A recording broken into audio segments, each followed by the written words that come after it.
ब्रह्मचारी।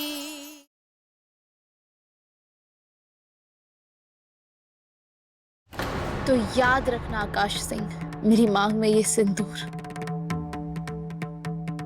और ये मंगलसूत्र सिर्फ मेरे सूरज के नाम का है। ताई माँ को लगता है कि ईसा अपशगुन है, जिसने न केवल सूरज को छोड़ा बल्कि उसने हमें नीचा दिखाया है। ताई माँ यह फैसला करती है कि वह अपने बेटे सूरज के लिए ईसा से अच्छी लड़की ढूंढ कर लाएंगी। अगली सुबह आंगन में ताई माँ घर के सभी सदस्यों को बुलाती है और कहती है कि सूरज सिर्फ उनका बेटा ही नहीं बल्कि वह इस शहर का IAS ऑफिसर है। उसकी जिंदगी में अब ईसा की कोई जगह नहीं, जिसने उसको गुंडा कहकर ठुकरा दिया था। अब मैं सूरज की दूसरी शादी करने का फैसला कर चुकी हूँ, जो हमारे खानदान की मर्यादा और सूरज के पद के लायक हो। जैसे ही ईसा को बंटी से यह खबर मिलती है कि ताई माँ सूरज की शादी किसी दूसरी लड़की से कराने का फैसला कर चुकी है, ईसा के पैरों तले जमीन खिसक जाती है। ईसा जानती है कि ताई माँ उसे कभी नहीं माफ करेंगी, लेकिन वह अपने सूरज को इस तरह किसी और का होते हुए देख चुप नहीं बैठ सकती।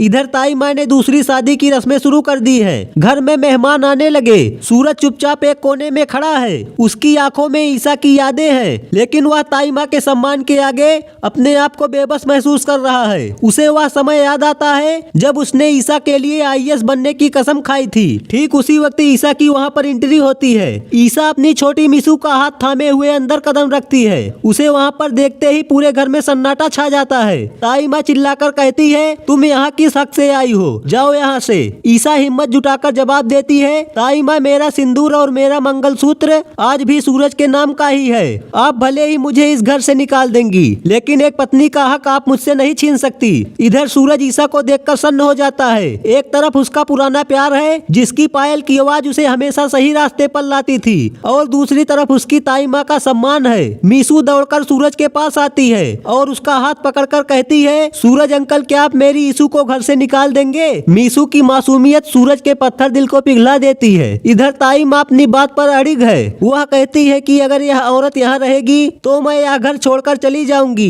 तभी वहाँ पर आकाश भी पहुँच जाता है और वह ईसा पर अपना हक जमाने की कोशिश करता है, लेकिन ईसा उसे सबके सामने चेतावनी देती है कि उसकी शादी सिर्फ एक मजबूरी थी। वह हमेशा से ही सूरज की रही है। अब सूरज आगे बढ़कर ईसा का हाथ थाम लेता है। वह अपनी ताई माँ से कहता है, ताई माँ, मैं IAS अपनी मेहनत से बना हूँ, लेकिन उस मेहनत की प्रेरणा ईसा थी। आपने मुझे संस्कार दिए हैं, लेकिन ईसा ने मुझे लक्ष्य दिया है। मैं दूसरी शादी नहीं कर सकता। दोस्तों, आपको क्या लगता है, क्या ताई माँ अपनी अपमान को भूलकर ईसा को फिर से अपने बहू के रूप में स्वीकार करेंगी? अपनी राय कमेंट में जरूर बताएं। और अगर आपको यह अपडेट पसंद आया हो तो वीडियो को लाइक करें और अपने चैनल नेक्स्ट एपिसोड इंडिया को सब्सक्राइब करना ना भूलें। धन्यवाद।